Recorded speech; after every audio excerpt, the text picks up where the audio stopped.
All right. Excuse me.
When you come on, hit that like button.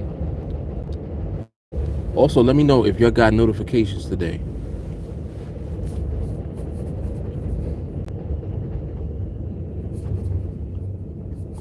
Or I should say how you got a notification today. Because if you came on, somehow you did get notified that I was on.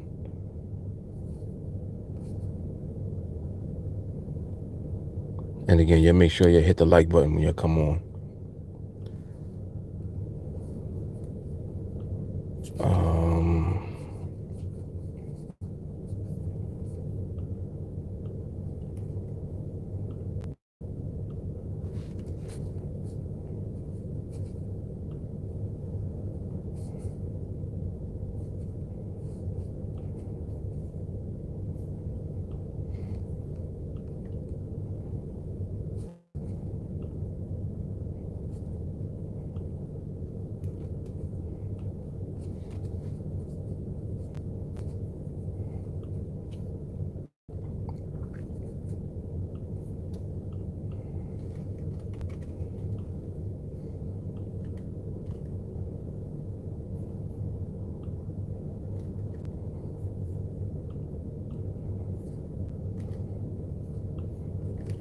I think the time is set.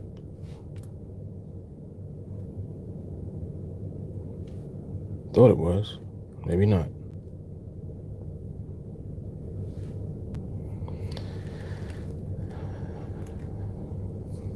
All right, I'm going to reset it anyway. There is a lot of movement in the market at the moment. I did glance at it a little while ago. I didn't see this much movement. So I would imagine that there's been news or something, or probably chatter. They probably talking about this bill. Actually, I think they're supposed to be voting on it. So maybe that's having an effect on the market, which coincidentally is what I titled the live stream, because I did see a post that mentioned it. So I don't know what they're talking about, but whatever's going on with that vote, I'm pretty sure is what's affecting the market movement currently. So we'll see what goes on. Let me reset this timer. Timer set. I need to do one more post.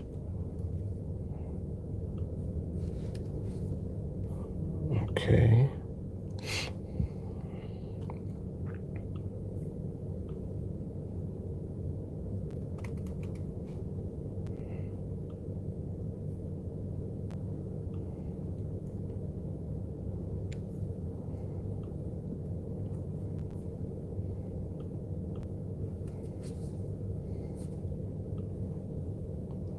Okay.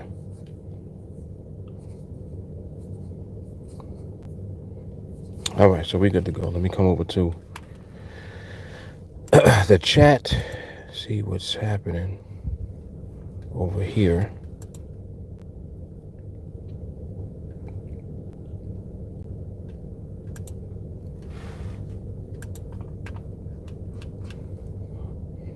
All right, what's going on? All right, I see Melanie in the building. What's up, Stacy? What's happening, John? What's up, Sherelle? Ernest, what up, man? Shawnee said Bernie threatens to delay stimulus bill 10 minutes ago. More nonsense. All right, so that explains the movement then that we're seeing.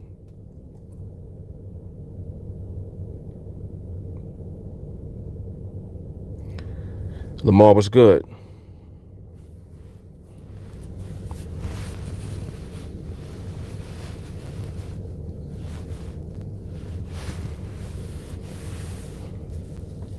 So with this bill, who is actually pushing the bill? Is it? I think it's the Republicans. Is it not? If I'm not mistaken, because I just want to get context for what it is that they're actually doing to get to the bottom of what the ultimate end result is likely to be within politics. Like I'm just getting the sense that all of this is leading up to, of course, the election, but to be more specific, it's leading up to who they want to be elected, and I think that it's leading up to Trump. And mind you, this is without me knowing anything, but just me just understanding the dynamic of how they be just how they manipulate things to make things look a certain way, so that it points in a direction. Yeah, make sure you like the video when you come on. Absolutely. What's up, Ramon? Lamar said Republicans want to give to cooperate. Oh, no, to corporate. But Democrats want the poor to get more. Okay. Ernest said there's an issue with Republicans wanting to bail out corporations while Democrats want to bail the common folks. This is going to be a good dialogue. Because I want to go into that right there. That one thing that Ernest and Lamar are saying. Melanie, Republicans saying that they don't like some of the stuff the Democrats are putting in the package, and they won't pass under those conditions. Really? I thought it was the other way around. I thought it was the Democrats saying that they didn't like the way that the Republicans were pushing everything towards corporate America and giving less to the people. But maybe I'm wrong. Again, I'm just gathering bits and pieces, so I'm just trying to put the pieces together a little bit. Not that I care, but I think it's interesting to have a dialogue about it, because it's just something to talk about. Like, it's just something to talk about. Ramon says, same old, same old. Chevelle, one stipulation is Trump can't use any money for his businesses. Aha. Trump don't need no money for his businesses. He's like, my business is America. Fuck y'all talking about? He's like, I'm in the greatest business on the planet.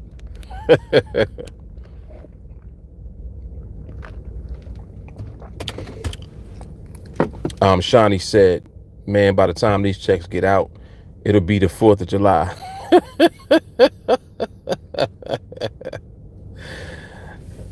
I know, right? It'll be summertime. Everybody be going to DR. Everybody be booking a flight to DR, taking the all inclusive.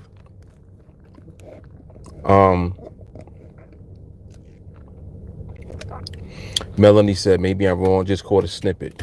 Okay. Yeah, I could be wrong too. Maybe you're right.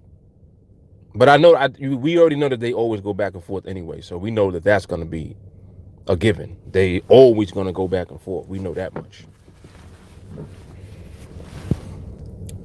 Lamar Trump streaming cash on the side. Ramon, finally a business that I can't go bankrupt in. Right. That's Trump shit, right? Yep. Ernest said this time he wants something for the hotel industry. Ivan, Bermuda's in the house. What's up, TA family? Crazy times. Yeah, Ivan, how you holding up out there, man? On the islands. How y'all holding up out there? How's the weather? And how's everything, with the pandemic and everything going on? What does it look like over there? Lamar Trump probably get a percentage of the stimulus in his pocket. Shani, in these times you have to cultivate a skill. Here we go. Come on, Shani. Shani's like, fuck all this politics, all this political bullshit. Let's get to it, damn it. Let me repeat that. He said, in these times, you have to cultivate a skill. Them Dems and Repubs not gonna save nobody. Ernest said, who's in the hotel industry? Oh, because you said that Trump wants something for the hotels or something like that, right? I would imagine that the reason that he wants that is because of what's the word I'm looking for? Tourism. People, tourists is heavy in the hotel industry, and I know that he wants to keep that open ultimately because tourism is the one industry that they tax heavily, like the government. They receive a lot of tax money from tourism, and tourism is a big industry. It's huge. It's a very easy way for existing, especially hotels, to overcharge, especially certain times of the year. They overcharge, and they pretty much charge whatever they want to. And when you have the international travel open, that's what keeps that engine running. The fact that people are always going to come here to travel, and they catch them. People spend a lot of money going into hotels coming from other countries, and they don't necessarily know what's what. It's not like, they're necessarily looking for a bargain or a deal. They're just looking to come. They want to come, and hotels know that, and they make a lot of money off of tourists. A lot of money, I'm telling you, especially in New York. Like, that's what the whole basis of Times Square is: tourism. The reason that none of the businesses ever close is because of tourists. That's why. It's a huge industry. Yeah, but anyway, Ernest, I'm not in politics, but I hate it when we are clearly being fucked and these Trump supporters are brainwashed.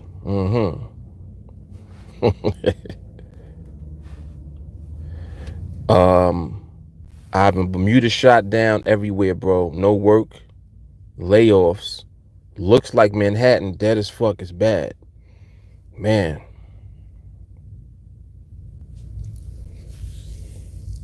It's crazy, man. It's crazy. Trump don't give a shit about taxes. He doesn't pay taxes. He's about Trump Organization. Hell yeah. No, he definitely don't. But I'm talking about in general as far as keeping the hotel industry running. You have to keep the hotel industry running for tourists, because that's his whole, I know that's how he's thinking. He's like, listen, we got to keep that line open. A lot of Trump's properties, again, they're based around them overcharging people for the real estate.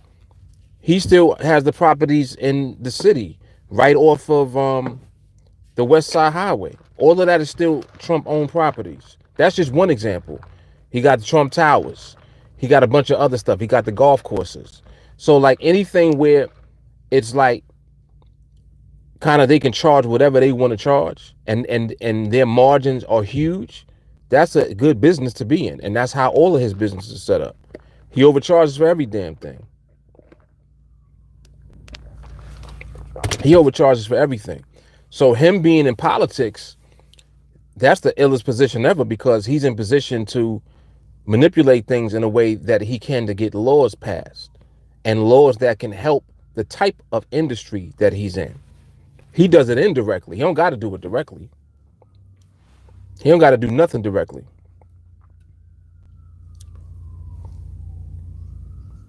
Well, we don't even consider him to be the president, but he is the president though.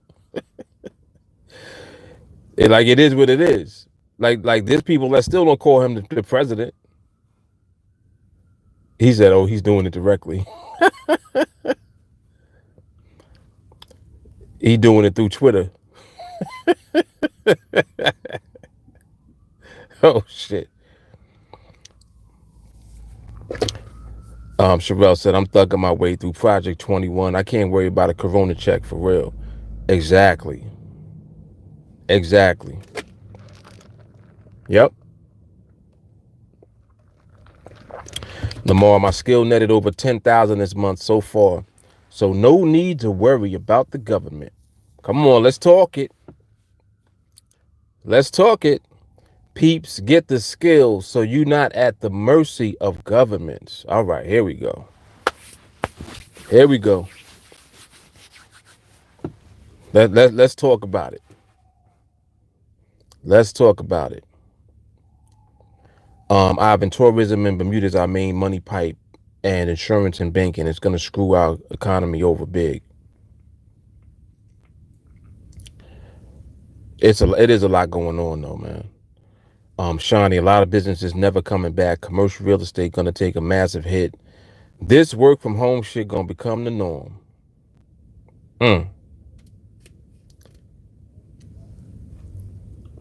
Stacey, Trump got a golf course there too in Cali.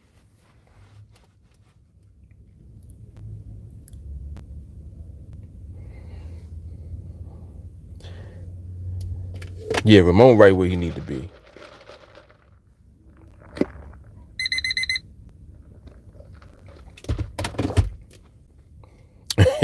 Ernst said he can shoot a motherfucker on Fifth Avenue and get away with it.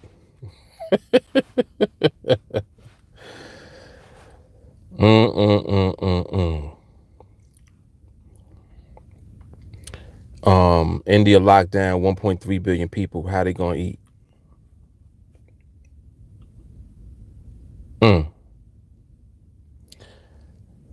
Ivan, the pandemic is gonna change the game for everybody. Strong survive. 100 think or swim pave the way. Yes, sir. Yes, sir.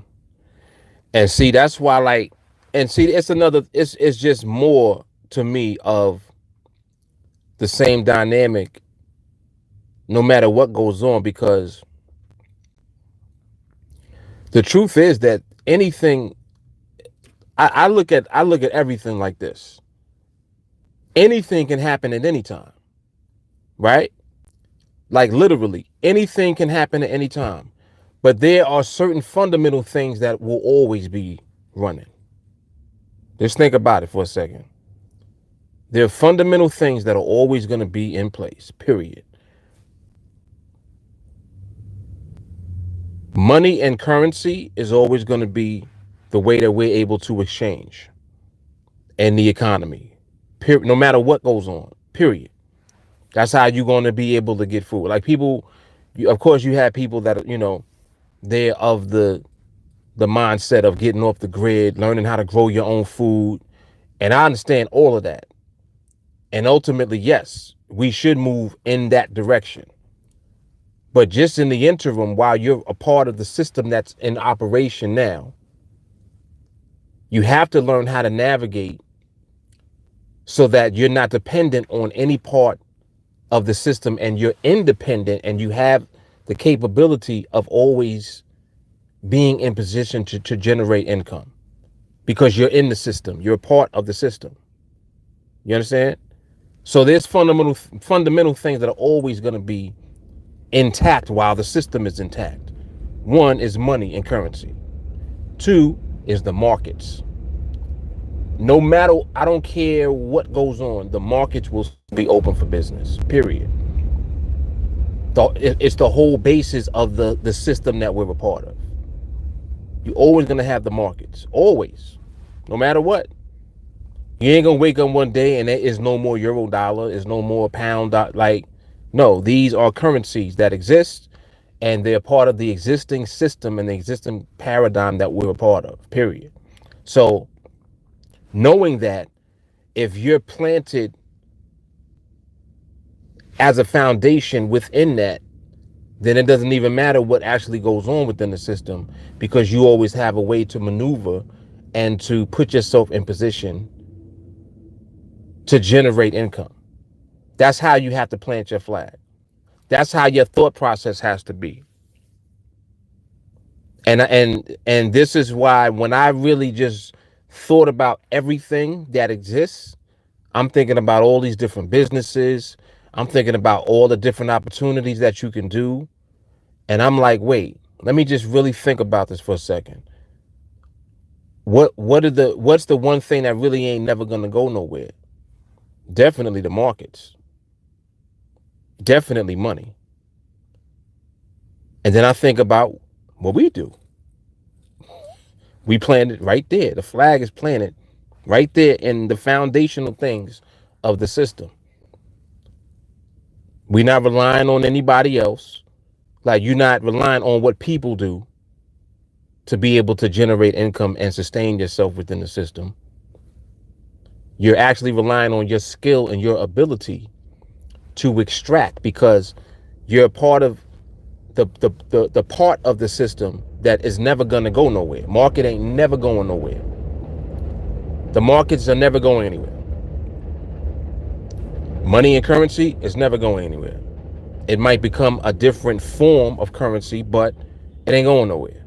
Bottom line.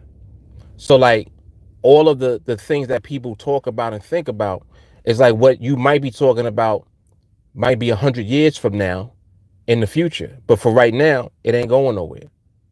It's not even changing. Nothing is like even right now, there's a pandemic going on right now. All they're doing is printing money within the existing system.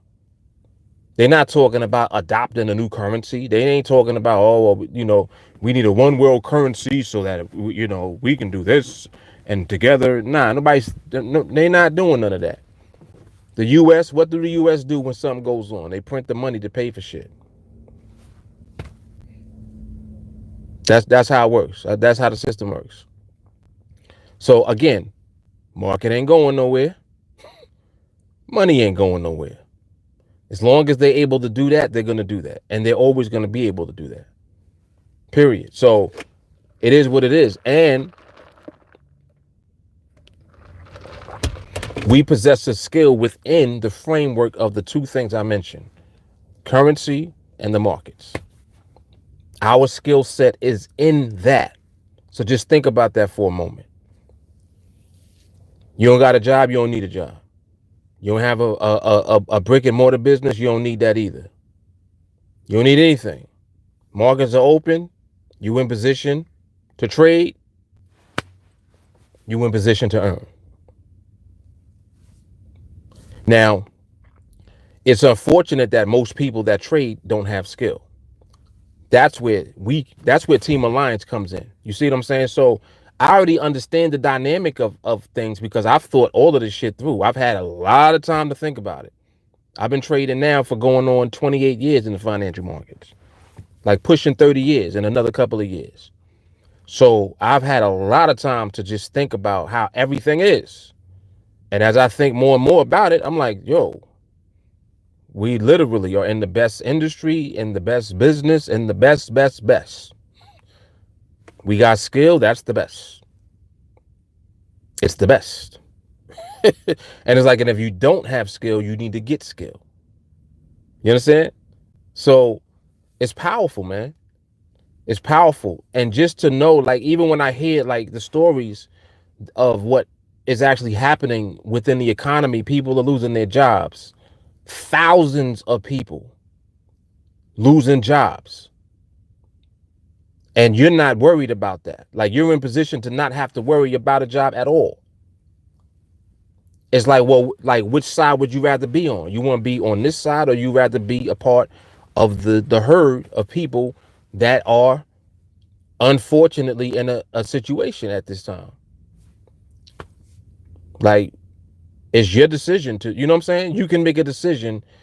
You got the internet, you got YouTube, all of this information is available. I do content literally every day. Literally. So there's information online about how to do shit if you're looking for it. That's exactly why I talk about certain things, because I know that by drawing people into just dialogue and conversation, it can help them to think about things. Because most people don't really give the thought that they should give to their personal situation, because they're looking too much at what the whole thing is about, instead of looking at their own dynamic. Like, wait a minute, like, what am I doing actually right now? What's my plan? I need to do something, because I don't really know about this plan I got to be thinking I'm gonna be working on a job for X amount of time. You see what I'm saying? Like, just getting people to think. And I think that that's important, because most people don't be thinking about it. People don't think about shit until after shit happens. And this is something I talk about all the time. I talk about that shit till I'm blue in the face. I'm like, people don't be thinking about nothing until after the fact. Stop doing that. Stop doing that. The time for you to start thinking about shit is when times are good. Good times. That's when you should start thinking about actually learning a skill or doing something that can put you in position. Come on now. Don't wait until after you lose your fucking job. Now you scrambling trying to figure something. Like, no, stop that. That's a pattern that people do, and people need to stop doing that.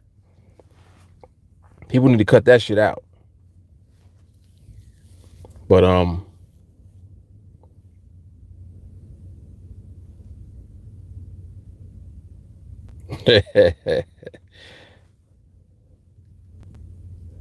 Ernest, I ain't worried about the lockdown. I work from anywhere. Come on, Ernest. See, Ernest don't give a shit. He's gutter like that. He don't give a fuck. He's like, yo, ain't no empathy for me over here, bro. At all. Like, figure this shit out. Ramon, all I'm gonna say is there's no better time to join TA. That's a fact. You already know. It's a fact. Let me look at this market real quick. Hold on. Things are slowing down a little bit.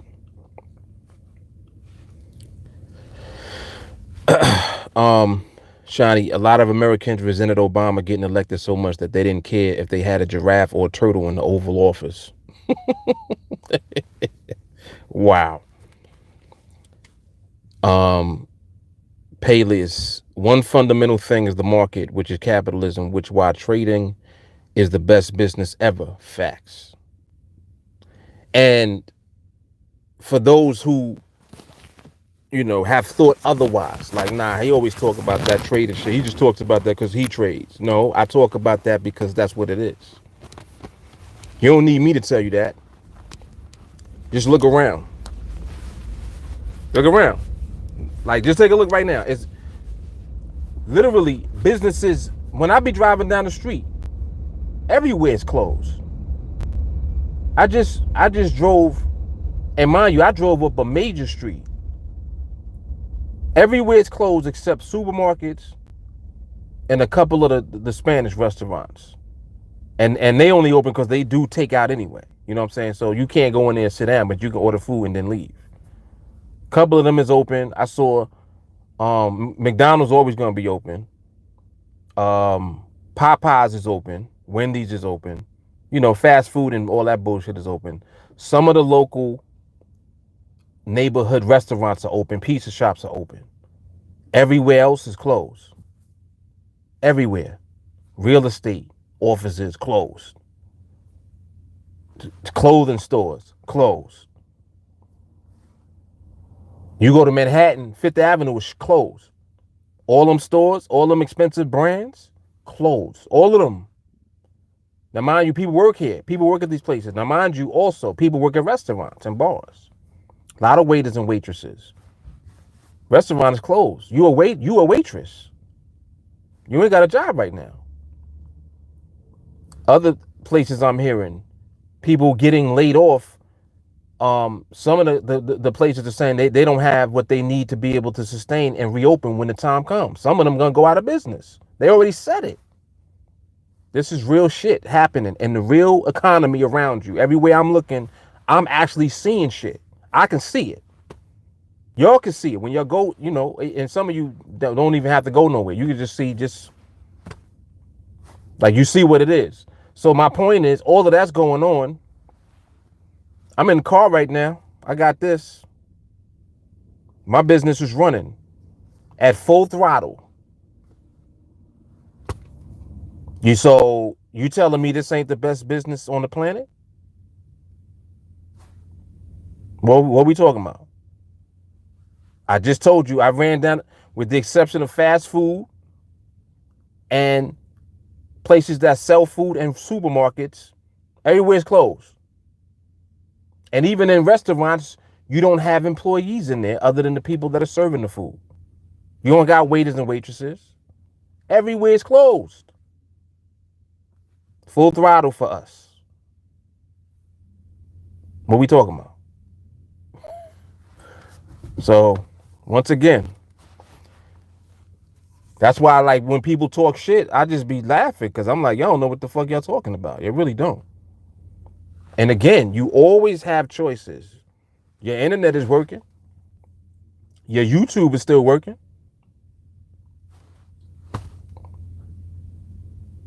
You can find information now. I'm live right now. I'm on a live stream right now. You might have ran into this right now, just now. You got a phone? If you have a phone, you can have a business. That's recession proof, that's virus proof, that's proof. So, choices. The decisions that you make, man. Market goals, capitalism goals, they are interconnected. Right, and it ain't going nowhere. Ernest said Forex will always be open. Indices, however, that's another story. There are no circuit breakers in Forex. There's no circuit breakers for money. There's no circuit breakers for currency. What we trade? Currency. What we talking about? Again, planting your flag. Sherelle said they legit printed extra money for the markets instead of canceling student loan debt. I think our skill will sustain us past this BS. Of course it will. Of course. It's not even a question. Being realistic right now, you literally can determine how much money you want to make. I mean, you could do that at all times, but like right now, you really can just be like, how much do I really want to trade right now? You know what I'm saying? Like, you utilize your skill set and you can determine what you want to make. You can't do that nowhere else. Right now, there's people that have no control over them even having a job when this is over.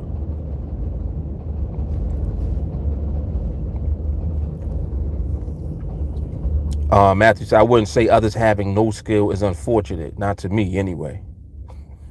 Because you give zero shits. That's why.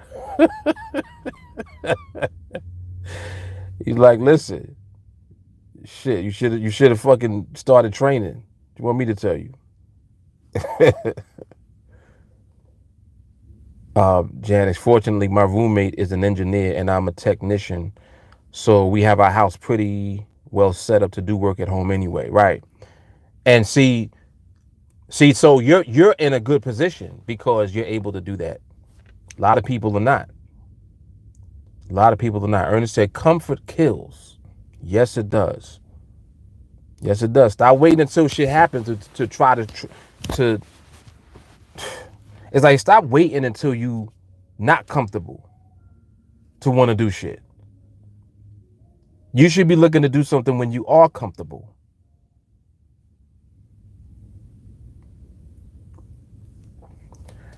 Peleus, this hopefully is an eye-opener for people to know that entrepreneurship is the way. Entrepreneurship, absolutely. Absolutely. And you like understand that entrepreneurship is not necessarily just limited to business ownership. Entrepreneurship is understanding the dynamic of how you can put yourself in position so that you're always up.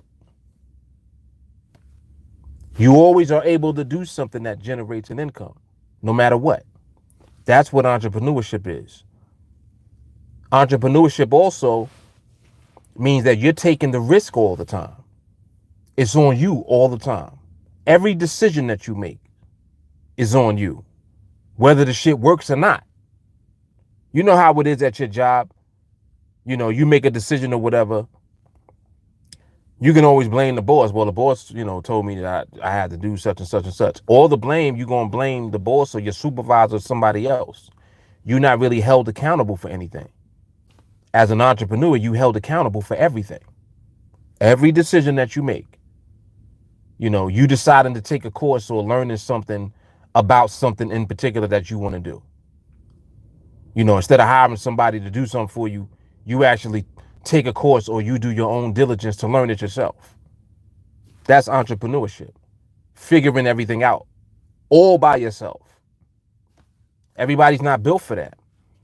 But that is the way to go if you don't want to be subjected and controlled by someone else. You have to have 100% accountability for everything that you do if you don't want to be controlled by somebody else. If you don't want your life and everything going on with you to be dictated by an outside entity, you got to take on that responsibility 100% yourself.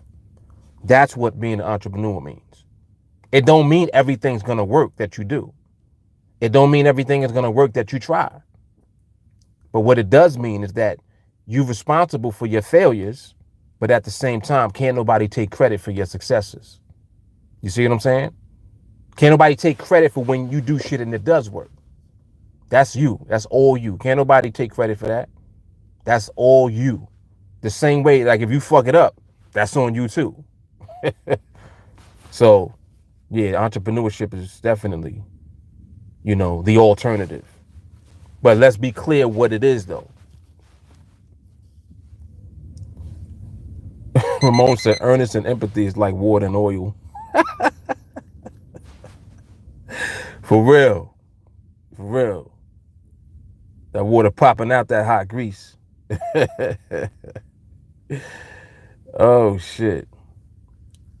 Stacy said, the ones who left TA, I bet you they will be running back. I can't even call it. Stacy said, we'll be right here with open arms. TA always open. The door's always open.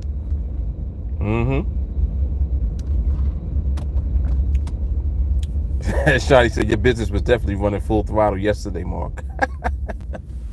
Hell yeah.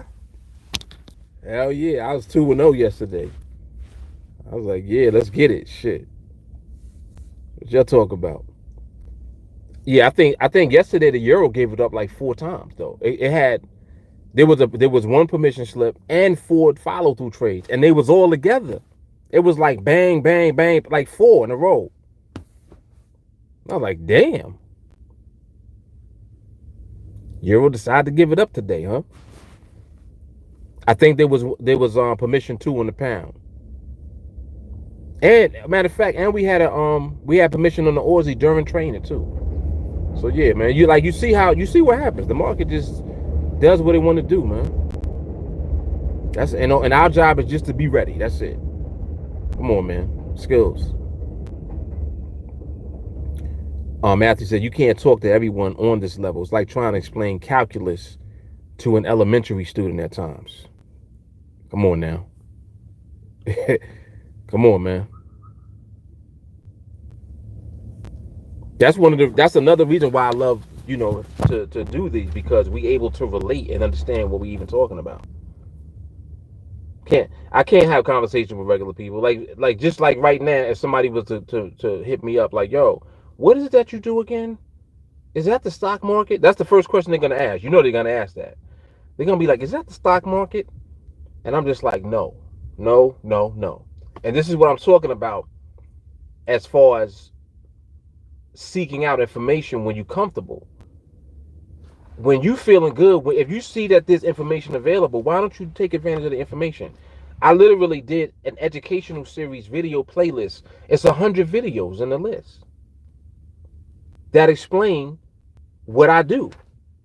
It talks about NADEX. It talks about the difference between in the money, out the money, at the money. It talks about why you should learn how to understand environment and behavior. It explains everything that I'm doing, everything that I'm teaching is in the playlist. It's 100 videos in the list. And it's been out since early 2019. So this is like almost a year and a half old. Information been out there. And this is what I'm talking about. Like, even when somebody asks me questions, I send them right to the list because I'm like, you need to just become educated. Like, you got to educate yourself first. Stop calling this the stock market. Everything is not the stock market. First of all, like, understand what you even dealing with to begin with. You're going to have to take the initiative and actually educate yourself. And then, the information is there, though. The information is there.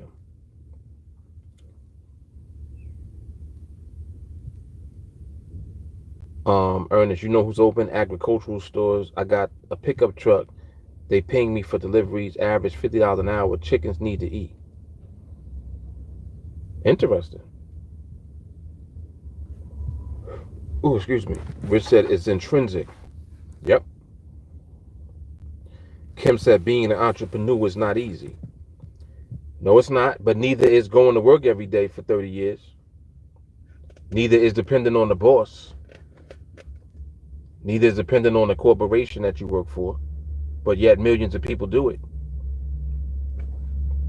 So it's not about it being easy. Nothing's easy. The whole punchline is that nothing is easy.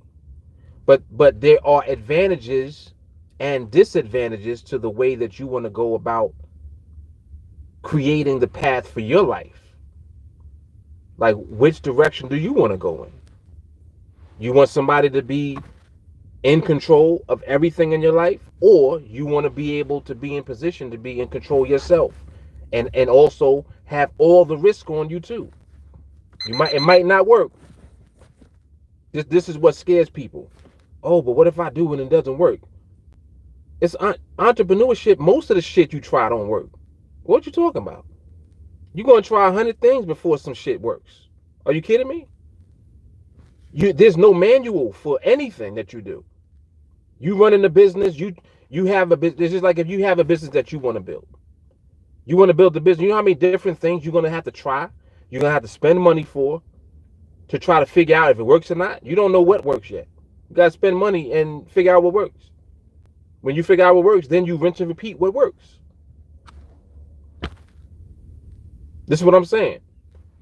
So that's what being an entrepreneur is. If you get into trading, put it like this, and this is not me promoting TA. This is me just being honest. TA represents like a franchise that's already established. All the work was done already. You have to plug in now. You plug into it and you learn everything that you need to learn that has already been figured out. You're just learning how to be able to rinse and repeat the process that has been figured out already. There's a process that has been figured out. Not even figure out, but learn the process that has already been figured out for you. You don't got to figure nothing out in the market. It's already done, right? Learn the process, learn how to control yourself, and become patient and disciplined so that you can repeat the process that you're learning. That's it. Done. And do it over and over again. Over and over and over and over and over and over and over and over. That's it. That's TeamAlliance. So it's like a step up from being the entrepreneur that has to figure everything out on his own. You don't have to do that when you join TeamAlliance. Matthew said, I prefer having it all on my shoulders. I really don't like waiting on someone else to get shit done. Exactly. I love the pace that I work at. Ernest said, hustle hard. Rich said, many successes are as a result of many failures. Hello.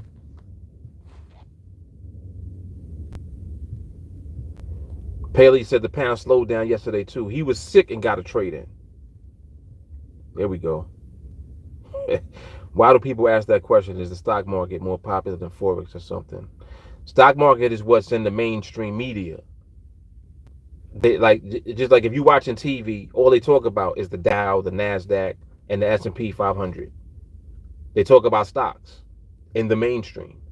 They don't talk about Forex, and you got to actually do research and look beyond the stock market to know what Forex even is. And most people ain't doing that. That's why people just assume when we say the market that we talking about the stock market. So, I mean, I understand why people naturally assume that, but still, you still got to do your diligence, though. If I'm telling you it's not the stock market, that right there should prompt you to, well, what information do you have that you think can help me? Here you go. Here's a playlist. 100 videos. You see what I'm saying? So, no matter what, you can get the information, but you got to be willing to actually seek out the information on your own. Lamar, I'm currently living the dream. I was Ubering making $300 per week, doing long hours, and now I have so much time free, but earn so much more. 1 to 2 months trading covers a whole year Ubering.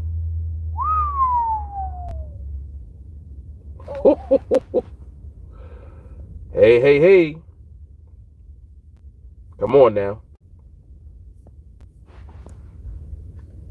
Some of y'all are not in the right business. They ain't in the right industry. But understand that it takes time to get to the point where your skill set is intact for you to be able to do it consistently. Understand that. Like, you don't just snap your fingers and now you trading and winning all your trades. It don't happen like that. You're going to have to learn how to be patient. You're going to have to learn how to become disciplined.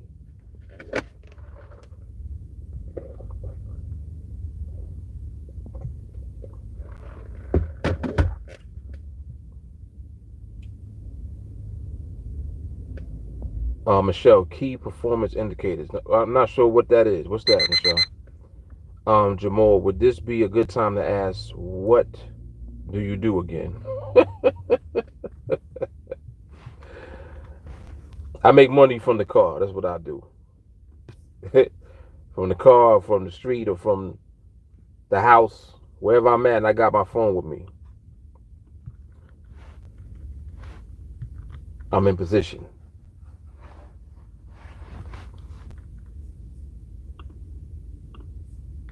I'm looking at the euro right now. The pound look like it's trying to position also. Let me look and see what the euro's doing right now.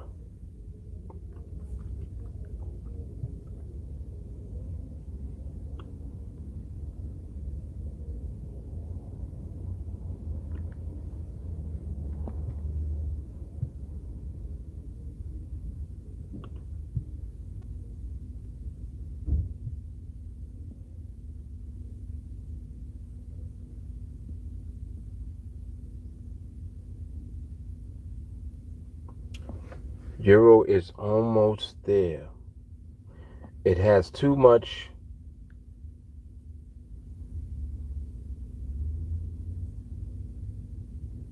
speed in it. It is almost there. So with the euro, I can see that it's transitioning into the slower, more stable environment that it needs to be in. It's not quite there yet, though. But it's looking good, especially for us to be going into the close, because that means that more than likely when it reopens after 6, things can start looking real good.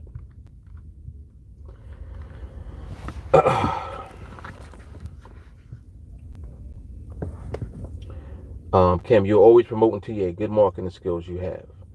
Why wouldn't I promote TA? Like, why wouldn't I promote it? And to be honest, it promotes itself. See, what it is that TA, through TA, you're going to learn what I do. And you can see what I do every day. You can see what I do every day. See that it's not a hoax. Time freedom is real. Stress freedom is real. Cell phones are real. Internet is real. You got what you need. What you don't have is the skill. The skill to pay the bills. Oh, you saw me rhyme just now? Shut up about that. I was rhyming without trying. Come on, man. Come on. Oh, man. Yeah, you already know. Organic marketing. There we go. Oh, man. To the risk takers goes the spoils. Indeed. It's so funny how people that are not willing to take risks, they talk a lot of shit about it too. People that are not willing to take risks will talk shit about people that do take risks. That's another thing that goes on. Because somebody is not comfortable putting themselves at risk to do something, they'll try to belittle the fact that you are. And it shouldn't be belittled. I think that somebody willing to take risk in exchange for putting themselves in position to be in control, that should be applauded. I don't think that that should be frowned upon. Does that make sense? Why would you look down on someone that's actually willing to take the risk that you're not? How are you going to look down on them? You understand? It's just like when there's an opportunity to do something. You want to get upset with the person that's willing to take advantage of an opportunity because you're not. That doesn't make sense. And again, it has to do with your mindset. That this is how you know what somebody's mindset is. Somebody in a scarcity mindset, a scared, afraid mindset, they're going to be the ones that are pointing the finger at you like, yeah, well, you know, you're doing this and you're doing that because of that. I'm doing what you're not willing to do to be in control of myself and my life. I'm willing to do that. The same way I'm willing to lose.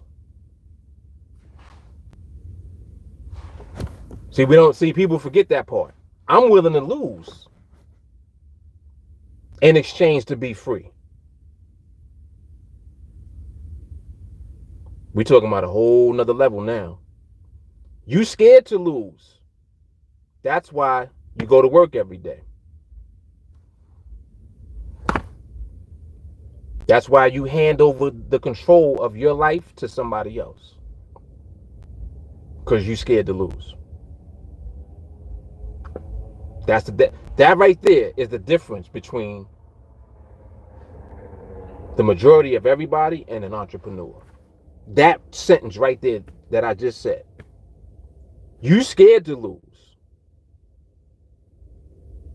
I'm good with losing. That's hard. That's hard. That's the difference. Come on, man. It's just like let's use somebody that you know. People don't like Trump. Trump is an awesome businessman. Are you kidding me? Trump is an awesome businessman. He takes risk all the time. This is his whole career. He's been doing the same shit. He's willing to take huge risks. You can't be mad at him when it comes to business. You mad at him because when it comes to business? You know who Trump is. He don't know who you are. How you think he became Trump? I'm just saying. Just if you just look at him as a business, the business of Trump is ill. You gotta respect that shit. No matter what. You don't like him, he's this, he's a clown. We already know all of that. But you can't take away his business shit at all. Can't take that away. This dude been rocking since the fucking 80s. The 80s. He figured some shit out and just kept doing it over and over again. And I'm just using him. He's one example. But the same thing applies for anybody that's done shit. Anybody. So you can't be mad at that. You need to look at it, analyze it, and take the good from it, and then apply it somehow to what you do. And if you're not able to do that, then that's on you. That means that you're going to just remain where you are. In a narrow state of mind, the same place where you've been the whole time. Whining and complaining and pointing the finger and blaming everybody else that's having success while you're not. But mind you, these are people willing to lose it all, though. Willing to lose everything. Because they're not willing to give up and relinquish their freedom to somebody else. Period. Different dynamic, man. So it's different strokes for different folks.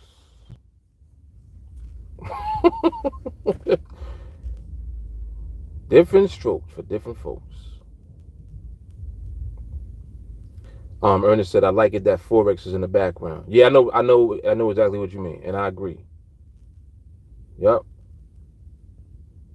Paley said, don't get it messed up. Trading is not easy. Nope. Trading is not easy, and that's why I require skill.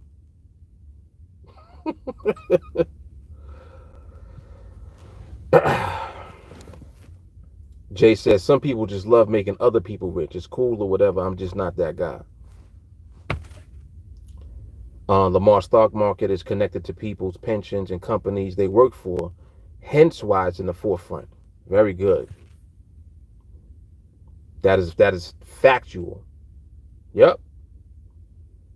Jay, dollars just weak. I've been long the EU since Friday.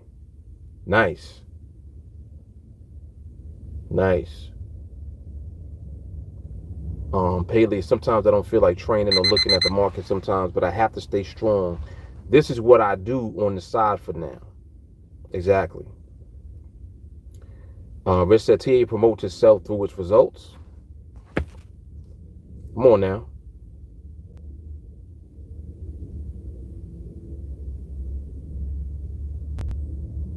Matthew, organic marketing, 100%.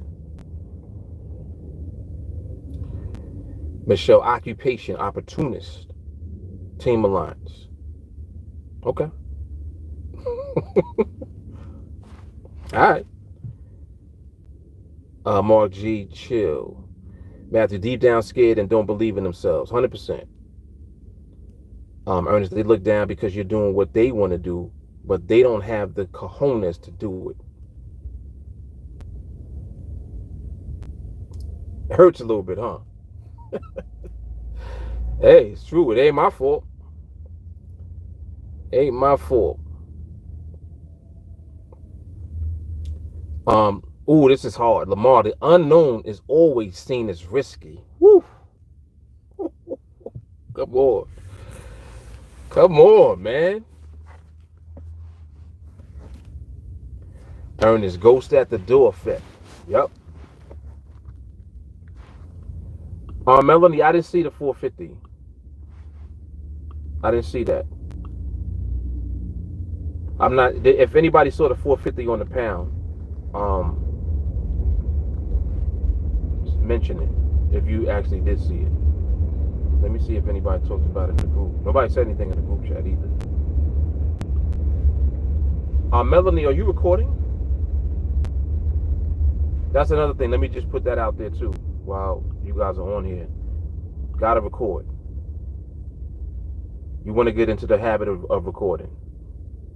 Oh, Ramon said it was too much distance. Okay. Richard said because individuals fail to use money as a tool to create more money. That's why they're scared to lose. Yep. Yep. Vito said facts.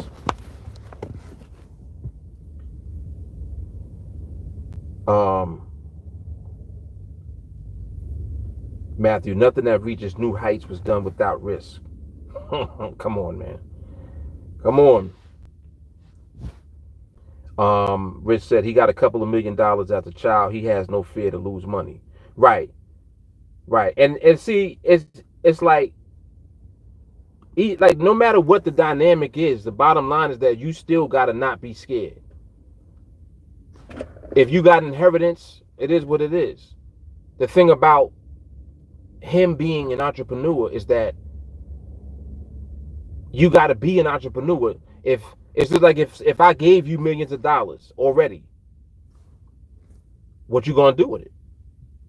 In his mind, he's thinking, well, there's only a few million. I need to turn this into a fucking billion. And he already probably had that from the jump. He probably was already thinking like that out the gate. He wanted to take it to a whole nother level. So the millions that he had, I'm pretty sure, it put him in position in a lot of ways because you got capital. You have a start. Some of us don't have that start. So that could be one of the only differences, I would say. Sometimes you might have a capital start to begin with to be in position to take risks. But no matter what, whether your capital is money or your capital is skill, hello? Listen to what I'm saying. This is hard right here. Whether your capital is money or your capital is skill, it's what you do with the capital that's going to take you to where you're trying to get to. You understand? Because you can have money as capital and blow it. You tried a whole bunch of different shit, none of it worked. Eventually, you keep doing that, you'll run out of the capital. This is why I like skill capital. Skill is not like that. When you have skill, all you got to do is rinse and repeat. You already got it. You already have what you need to make shit work every time that you do it. You see what I'm saying? Versus trying things out with money and just throwing money at different things, seeing what works. It's like throwing muck at the wall. You just throwing darts everywhere, trying to see what hits the target. Oh, that one almost hit the target. Damn, it was close. It was close, but it still ain't hit the target. You threw 40 darts and none of them hit the target. Skill set is a little different than that. Once you get skill and you get in position to execute the skill, it's over. Remember, knowing what to do with money is a skill. Come on, man. Come on. It's just like if I gave you $1 million with no skill and I gave you 100 with skill, which one would you take? What would you take? You gonna take the $1 million with no skill whatsoever? Or you gonna take the $100 with the skill?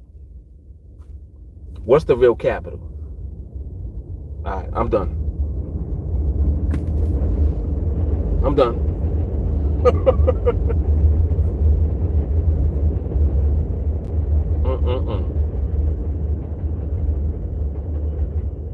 Lamar said, I embrace losing. It makes me stronger and a formidable force. It helps me to refine my skill to keep winning. Yep.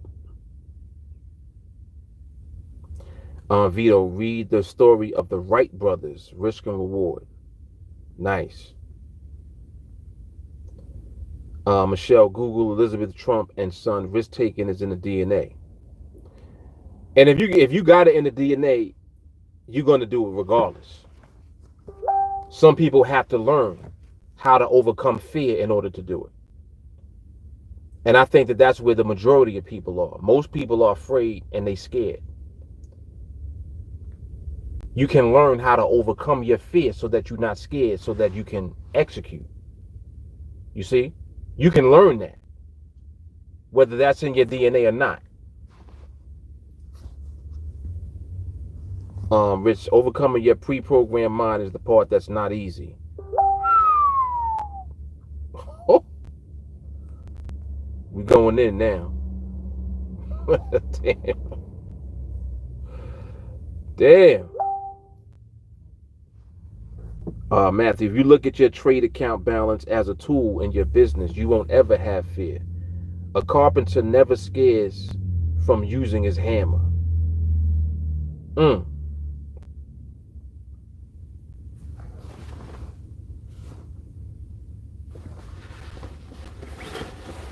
Oh, shit.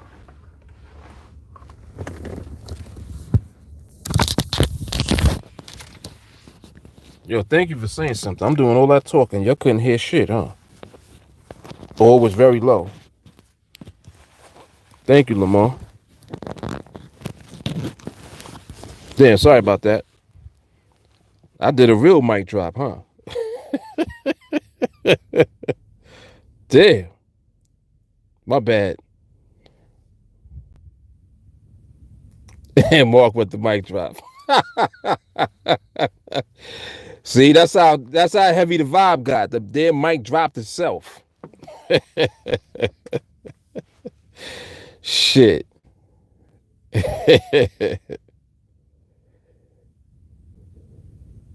Yeah, I definitely dropped the mic. I surely did. That's it.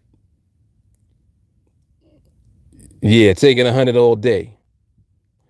Shawnee said, these times just confirm that this is the best business. That's it. Joey said, I take the skill. You caught everything? All right, very good. Because you know how my OCD is.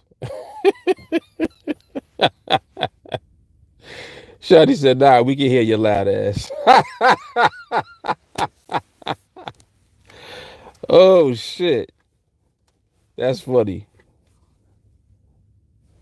Rantman pops on and he just turns up the volume by default.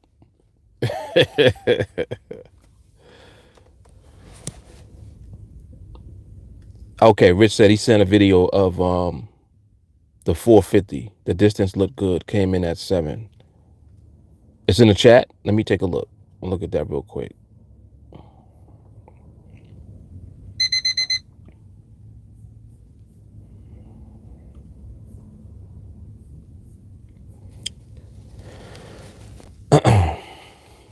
Let me see what that looked like real quick.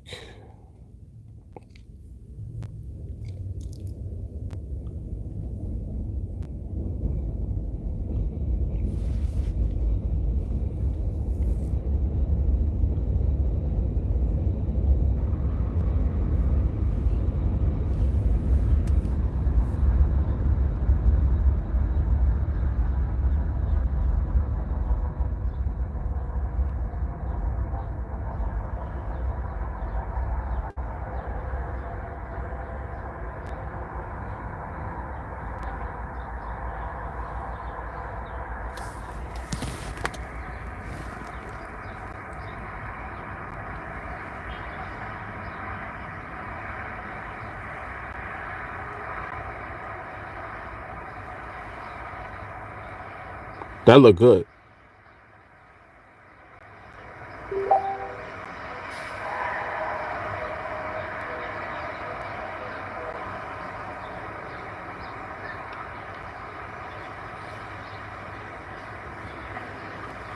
That looks good.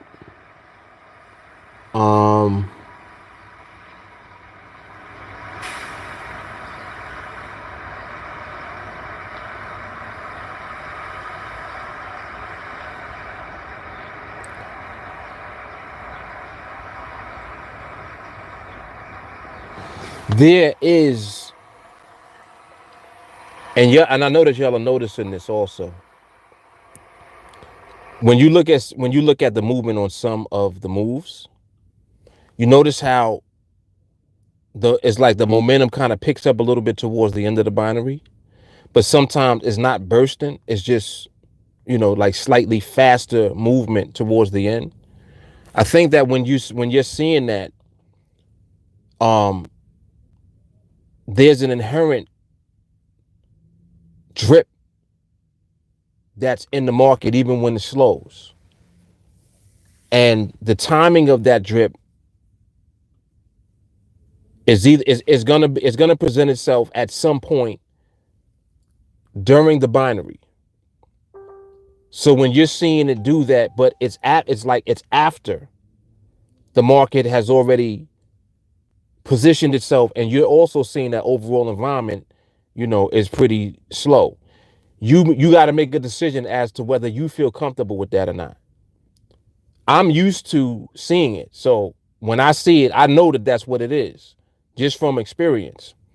But if you're looking at it and you're like, nah, it's not as slow as it could be, or I don't like that. You might just look at it and be like, I don't like that. If you don't feel comfortable with it, then don't go with it. But understand that your experience and just the dynamic of time and you being exposed to the market. This is what I was saying the other night on training. The more that you're exposed to the market, I love it, because the market is teaching you. The market teaches you all the time. So remember, there's no wrong or right. There's just right timing and wrong timing. So you have to categorize whether the movement that you're seeing represents the right timing in the market or not. That's it. That's the only decision that you're faced with personally, is where you're pushing what you're seeing the market do.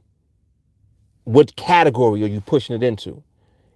For you at this point in your skill set, you might say, nah, I'm gonna push that over there, in the category of I just don't know yet. I'm not comfortable with that yet. And it's okay that you do that, because remember that the market shows you everything. So it's not like the market's not going to show you what you are comfortable with seeing. But the fact that you're being exposed to the market more and more every day, that right there is I'm telling you, this is wonderful training. All of this that you're being able to see now, like with everything that's going on, is awesome for you to see, because you get an opportunity to see all the different types of ways that the market moves. It's endless, but it still falls either in the category of stability or instability. No matter what, it's going to fall under that category. There's just levels of comfort that you have to grow through over time. And the only way that you do that over time is through experience. So whatever you're comfortable with, I would say you also have to give yourself time with that comfort level as well. Don't just say, yeah, I'm good with it, just because you feel like, well, I could have took that trade. I didn't say that just now because I felt like that was a valid trade.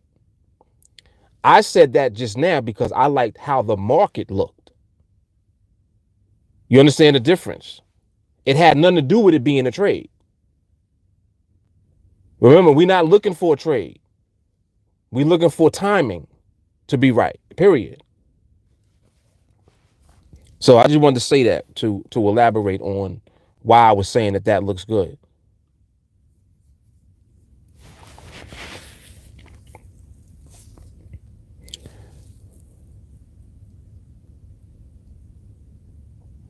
Ramon said, still thought that it was too much distance, but it moved good. See, and that's fine. That's fine.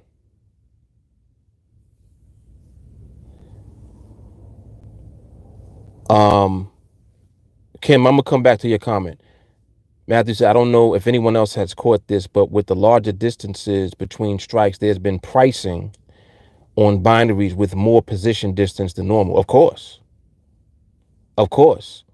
But see, now what I just said is actually elaborating on that point, because in spite of there being pricing with more distance, the one thing that you are still going to see is what? You're still going to see behavior.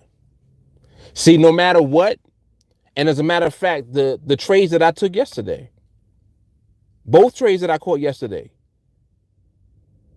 they had more distance than normal. But if you look at how the behavior was, you're gonna look and be like, damn, because I recorded them. So when you'll see those videos, you'll see what I'm talking about. When you see how the behavior looked, you're gonna be like, whoa, that was nice. Not the entry I got or the pricing on the option. I'm talking about how the market was moving. When you look at how the market was moving, you're gonna be like, there it is. So that's what I'm talking about. Behavior is always applicable no matter what. The distances, again, remember that the algorithm on the NADEX platform is always accounting for what the market is doing in the day. It's an average. And averages are just that. They're an average. So that means that there's going to be extreme one way and extreme the other way to create the average. We're dealing with more so one of the extremes of the average. We're not dealing with the average, us. You understand what I mean, right? We're dealing with the extreme that creates that average on the opposite side. The same way that when you see extreme volatility, you're looking at like, oh shit, it's way too much going on right now. Big ass, long ass, goofy looking candles and all of that. There's still an extreme opposite of that also. So the algorithm on the platform is averaging it out. It's not looking at, oh, well, it's here now, so let me do this. The algorithm doesn't do that. It's the same way a computer thinks. That's what an algorithm is. It's creating the averages based on the information as it comes. Your observation is in real time. You looking at the market now. The algorithm is not looking just at the market now. It's taking into consideration what has already happened. And not only what has already happened, but what happened on the extreme opposite end of where it might be right now. These nuggets right here, shit. This is a training right here that I'm giving y'all right now. If you have an ear to understand what I'm saying, when you catch this, you'll understand why I keep saying the distances between the strikes don't matter. None of that shit matters. None of it. When you catch what I just said, you'll understand why I keep saying that it doesn't matter. You'll get it. Yep, you're going to understand.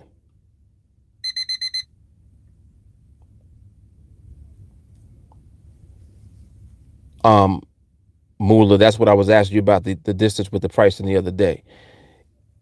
Okay.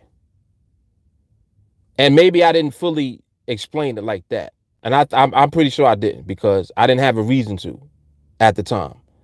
I was more so explaining the fact that the distances don't make a difference with the way that your observation should be. Remember, I was pointing that out?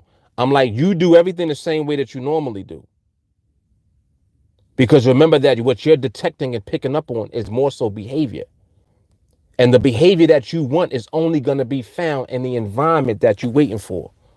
Come on, man. You got to follow me. You got to follow what I'm saying. The behavior you're looking for is only present in the environment that we wait for. You understand? So that means it happens regardless. You are looking at the market in real time. The algorithm is catching up to what's going on at one end, and now it's here at this end. It's averaging out what it has. You looking at the market right now. So you listen, you gonna catch shit before the algorithm do. All right. Oh, all right. This right here, this is another pay scale that I'm at right now, just with the way that I'm talking, because this is observation only. Like, you can't understand what I'm saying unless you understand the market. None of what I'm saying right now makes sense, especially if you're not in TA. You have no idea what I'm talking about. But what I'm saying right now is an elevated understanding of everything we do already. And it confirms the fact that none of that shit matters. The distance, none of it makes a difference. It doesn't matter.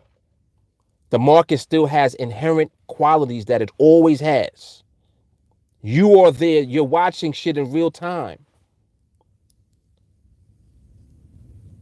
You catching shit before the algorithm catches it. All right, let me chill. Shit.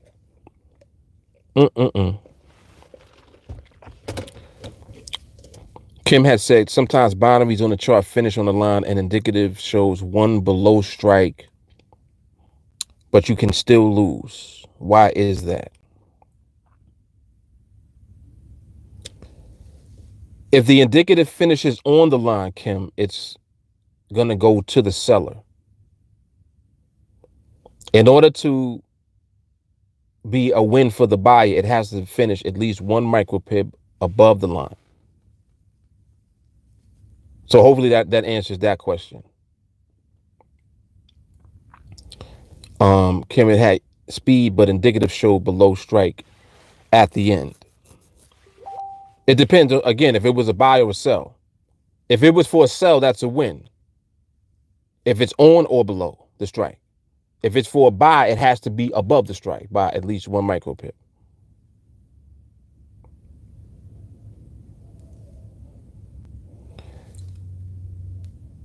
Ramon is with me.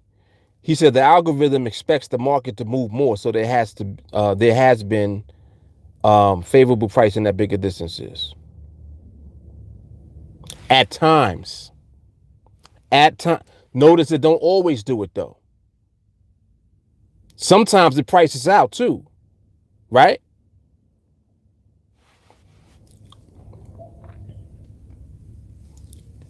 Shawnee, definitely more position distance for sure.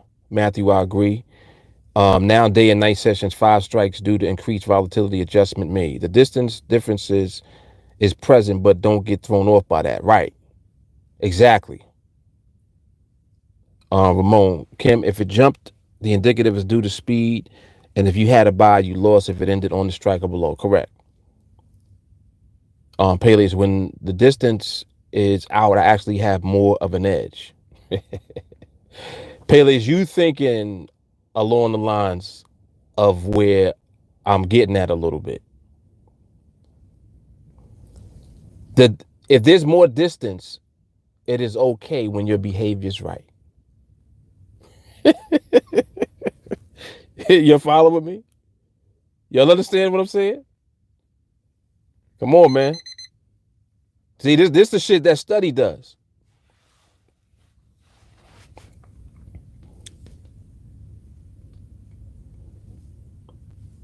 And yes, that's the other thing I meant to say also, what Matthew was saying about the chart. The chart does not determine the winner. That is correct. The settlement value of the indicative determines the winner. So you'll know if you took the trade in the email what the actual settlement value of the indicative was for that trade. Kim said it was for a buy. Okay. Yeah, so for a buy, it has to be one micropip above. But if you actually took the trade, you would know when you get the email. That's the only way that you would know, because you can't tell by looking at the chart. Does that make sense? You cannot tell by looking at the chart. Mark algorithm fuller.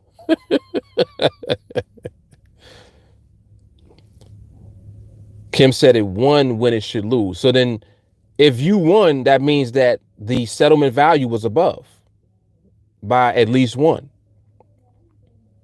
Because otherwise you would have lost. Joey, so does the price out matter?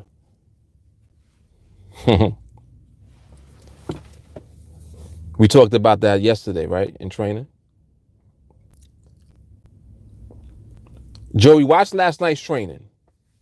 Because I don't want to just say yes or no to that question. I want you to watch that training from last night. And listen to when I talk about that. When I talk about what I do when there's stability present.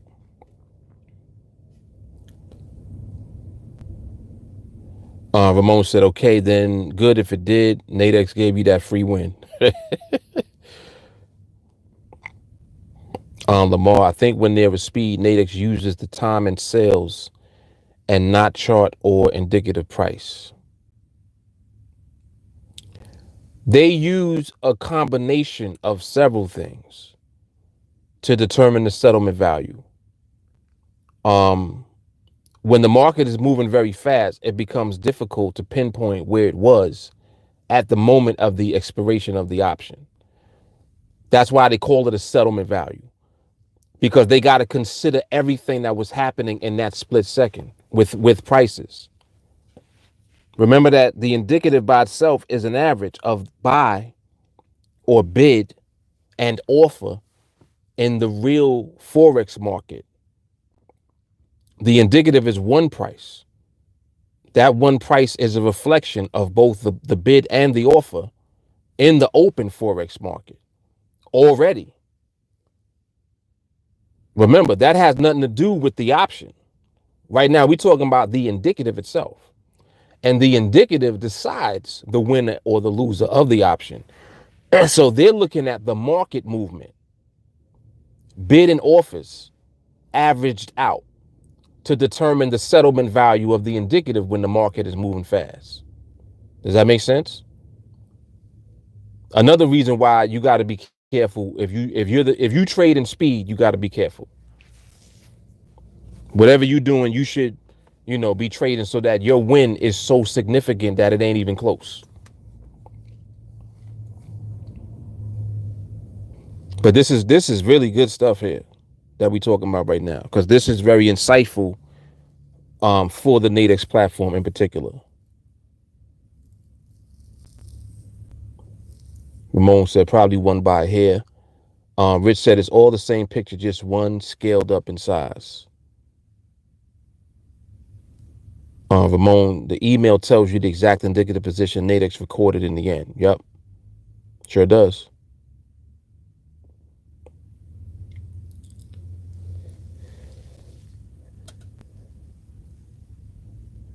Kim is checking. Mula said bingo.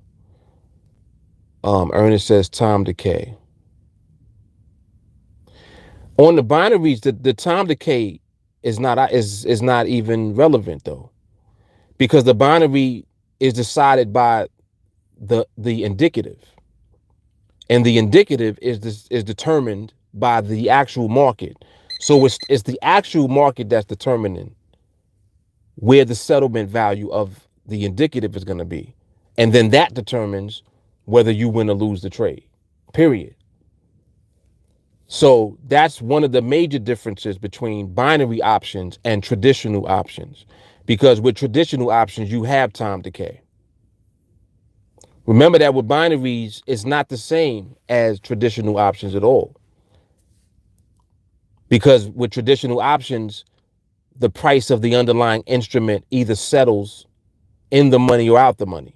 If it settles out the money, you lost your money, whatever premium that you paid. So time decay is more applicable to the price of the out of the money option pricing that you see versus the in the money pricing that you would see as you get closer to expiration.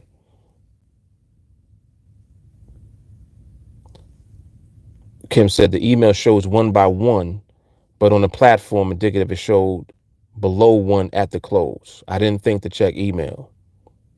Kim, you always check the email. If you don't check nothing else, you got to check the email. I mean, first and foremost, you check your account. Your account is going to reflect if you won the trade, the money will be there. If you lost the trade, you're going to have money missing, right? The email is going to show you the actual settlement value of the indicative that led up to that win or that loss. So, yeah, you definitely want to check your email.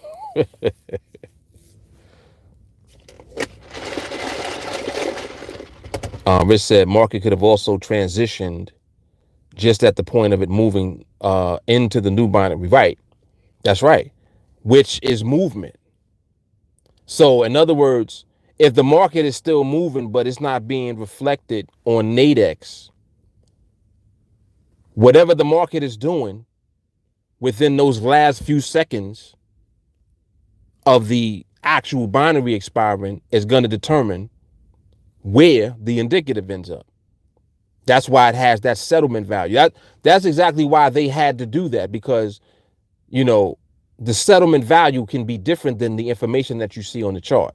Sometimes there's a lag with information going into the chart. So you might be seeing, the chart and it's delayed.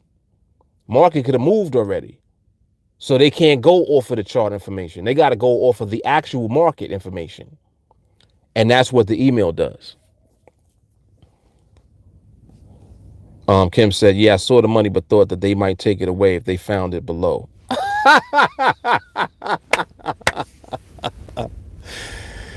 Yeah, that's funny, Kim.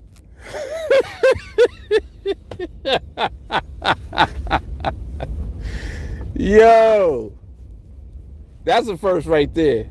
That's a first.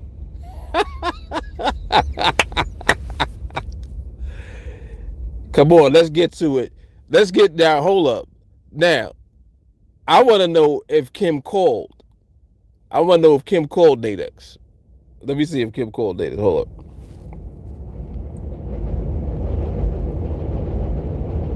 Oh shit, that's what Matthew's asking them.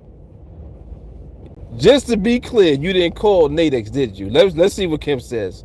No, not when I got the money. Oh shit. Wow. All right, Kim, that's gangster. Mm-mm-mm. NADEX never gets the call when that money's in the account, do they? How many times have we talked about this? We always talk about this, right? Now, if it was flipped around and you lost, that's when NADEX gets the call. You won the trade, you saw the money in the account, you wasn't calling shit. Yo, come on, man. See, we funny as people. We are hilarious. Yep. And Ramon said, nah, Kim, they're pretty legit and wouldn't do what other unregulated brokers would do. Right. Yeah, no, they are always gonna do the right thing. Yep, they're gonna do the right thing. Yeah, right. Right. If you lost, that would be another thing. But so Kim, what's interesting is that you actually brought it up, because most people wouldn't even said nothing to us. Like, most people wouldn't even brought it up because they won. I applaud you for bringing it up because you did win. I applaud that. Most people wouldn't have said nothing to us or to NADEX. They wouldn't have called nobody. Nobody would have known that they even had a trade in a situation like that. So I applaud you for doing that. Absolutely. Absolutely. Good stuff, man. That's funny. Mark G said he had a long talk with NADEX about this. I'm sure. I'm sure you did. Rich says sometimes you'll notice that it takes a few seconds to calculate after the binary ends. Right. And even before you receive the email, especially if there was a lot of movement in the market. That's another thing that we don't ever have to worry about. We don't ever got to really worry about them, them type of situations. When I get an email, that shit is instant. Soon as the trade is over, the email is there. Email says chicken dinner.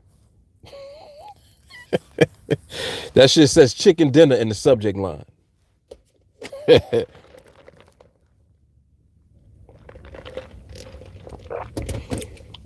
Yeah, NADEX never goes back once the binary is decided. Right, because it's decided for everybody.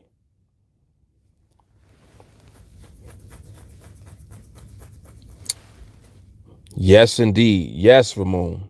He said that's how unregulated brokers screw people left and right in Forex. Yep. Yep. Yep. Because what they'll do is if it's not in their favor, they'll say some bullshit. Right. It's their word against yours. Exactly. Yep. If it leads to them losing any of that money because they trading against you, you best believe they gonna tell you some bullshit, some straight up nonsense. Mark said, NADEX will tell you that the info on the chart is the best representation of the market, but it is not. Definitely, no, it's not. It's not. Um, the indicative is the best representation. Speed makes it even more dangerous for the indicative because there's too much movement in the market for anything to be in alignment at that speed. So people don't realize how dangerous speed really can be. And again, this is why if you're trading in volatile environments, you got to be careful. You want to make sure that whatever you're doing puts you in trades that makes your win so significant that it ain't nowhere close to your strike price. You got to win your trades by a landslide if you trading in the speed. Because for you to mess around with the way that the market be moving sometimes, yo, last week I saw moves in the market where I'm not even exaggerating. Within 3 seconds, 50 micro pip moves. 50 micro pip, like 5 full pip moves in 3 seconds. Let me see if I can use an example. Like say the euro was at 1.0875. I was seeing movement from 1.0875 to 1.0870 in 3 seconds. That's how much volatility and speed was in the market. Like 1, 2, 3. 3 seconds and a five pip move in 3 seconds from one spot. So the volatility that I'm giving you an example of is like 5 up, 5 down within 5 seconds. This is what I saw. I saw it go from 1.08750 to 55 back to 50 in 5 to 6 seconds. So that means an up move of 5 pips and a down move of 5 pips within 5 to 6 seconds. Retarded. And I'm like, who is trading in this? So again, you got to be careful messing around with that volatility and that speed because you don't understand like how detrimental that can be to you until you do it, and then you got to, you got to wonder if you want to trade or not. That's how you'll end up knowing how dangerous it can be when you see that you taking trades that keep ending up being, man, I don't know if I won that one or not because I saw the market move at the end. Nah, if you messing around with that level of speed, I would suggest that you just relax. Like, just chill. Again, unless you have figured out how to maneuver in that speed and put yourself way in the money on your trades, don't do it. If you don't know what you're doing, chill. Just relax. Just relax. Yeah, just ridiculous speed. Ridiculous. I'm like, damn, I don't know who trading it is, but whoever's trading it is, hope they know what they're doing.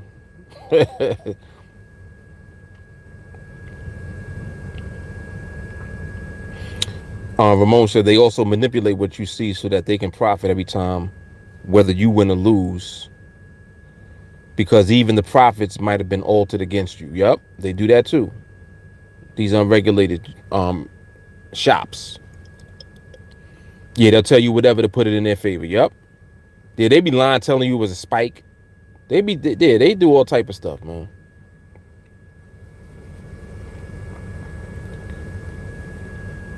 Yeah, NADEX is the only one here. Yep. And NADEX is regulated. There's no issues with the way that you get paid. You win, you collect. And again, it's because of the model that they're using. They're using an exchange model. So NADEX is not in the business of trading against you.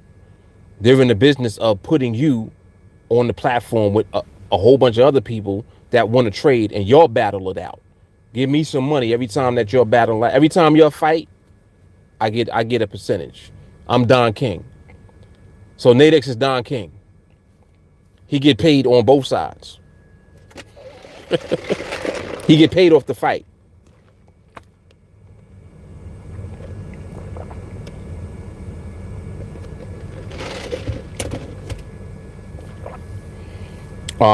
Ernest said it's hard for NADEX to explain all that because most people that call are newbies. Seasoned NADEX traders never call NADEX. All facts. When I think back, I think I called NADEX once. And the one time I called NADEX, it was for the same thing with the indicative in the chart. That's how I learned. That's how I had learned that lesson. And I think it was for, at the time, it had to be for like 20 contracts. So I had ended up losing a trade for 20 contracts by 1 micro pip. And the guy explained it to me. And he was like, yeah, listen, the chart, don't go by the chart. This is what he said. Don't look at the chart. It's the settlement value of wherever the indicative is right at the end of the binary. But sometimes it carries over and has to be calculated first when there's speed in the market. And this was at the time when I was trading in a different environment in the market. It was faster than what I do now. So I learned my lesson. I'm like, you only got to tell me that once, bro. And then over time, when I started to study the platform, that's when I began to learn the nuances. So it really was born out of that loss. And I believe that was the last time that I lost. And this was May of 2018. This was May of 2017, excuse me. And that was the first time I called them, and that was the last time I lost.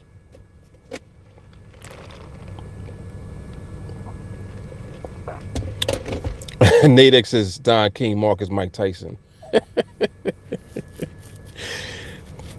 This is ludicrous.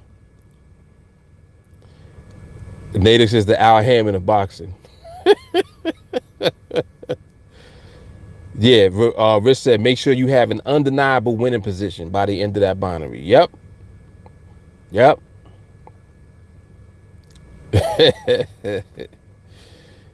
Then it did a couple of down moves. Yep. Kim, that's crazy because we have to look at the chart to trade. No, we don't, Kim. Kim, we don't need the chart. Uh-oh. Kim's like, huh? We don't need the chart to trade. Nope. Ramon, Mark, let me open up the doors for TA. Doors of the church. Doors of the church is open. Oh, man.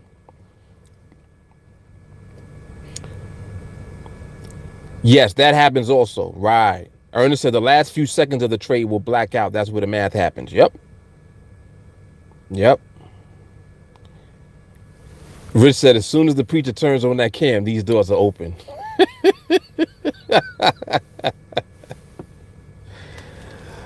Turn with me to the book of Matthew, the book of Luke, chapter 18, verse 4. NADEX takes the last 20 trades and calculates the average for the final price.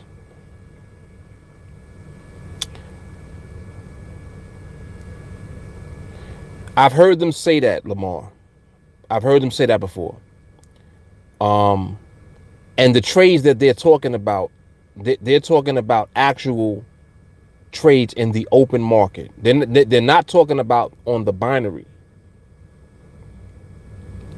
So understand that. They're determining the indicative price. So they're calculating the average of the last 20 trades in the open market itself, not the binary. Just to be clear. Paley said the chart is like another language to me. When I look at it, I don't know what's going on. Yeah, we don't need the chart. We don't need the chart. The chart is merely a visual of what we already do. And that's why the skill set is so remarkable. Yep, this is elevated skill. Elevated skill.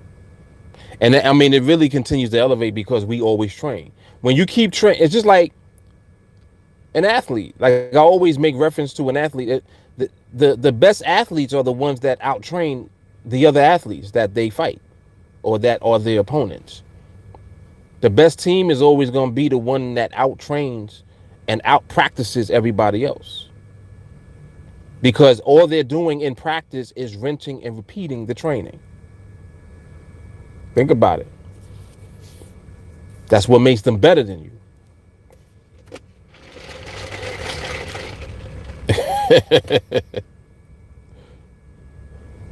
Ernest said, oh boy, here we go. Everyone turn to Kim.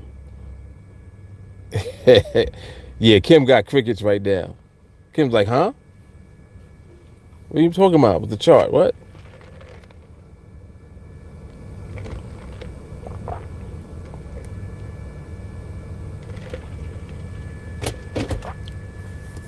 Now this is interesting. 1, 2, 3, 4, 5, 6.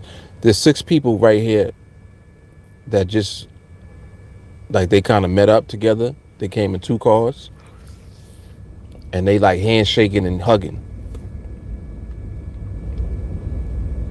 That's a lot of love. That's a lot of love. That's a lot of love, guys. Handshaking and hugging. No mask, no gloves, no nothing. Like, yo, bro, I love you and all that, but I'm gonna holler at you from in here. I'll be in the car waving. Like, I'm gonna holler at you in like a month or 2.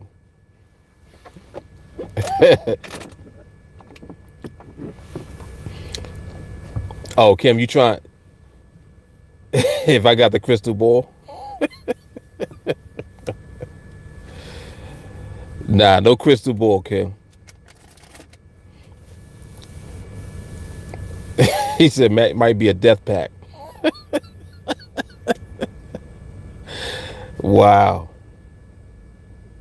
Yeah, definitely, John. He said smile and wave time. Hey, yep.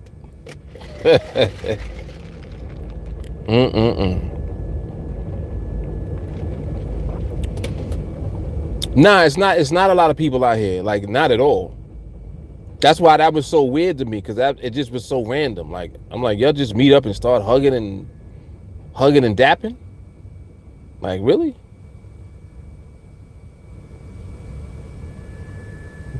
I'm not doing it. I barely hug the kids. I barely hug them.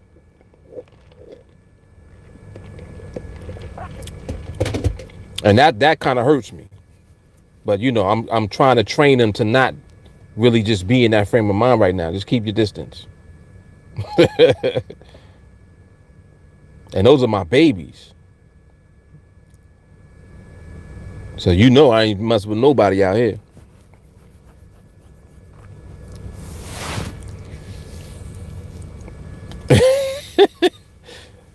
Ramon is crazy. He said tomorrow 6 a.m. news. 6 individuals from Brooklyn get the corona when they meet up at a local pub. Ernest said handshake is an act of terrorism right now. Y'all is crazy.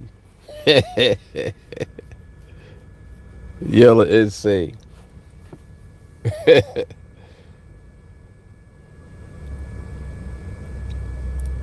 That's hard, Jay. That's hard. Yo, Jay said AIDS ain't stop us from having sex, so this won't stop us from dapping. You ain't lying. You ain't lying about that one.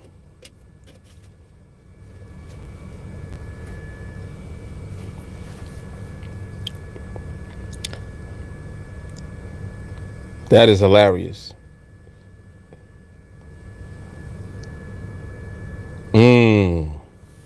Aaron said, well, you can live with AIDS. Corona could take you out immediately. y'all are crazy, yo. What kind of conversation is this? We go from talking about indicative price, talking about all type of other shit. Oh, man, excuse me.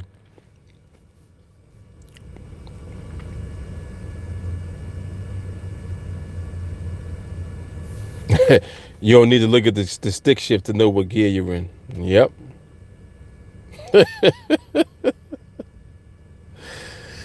Exactly. All right, y'all. Let me get up out of here. So market is opening up another 15 minutes, actually. And I'll probably be back on around 7 o'clock.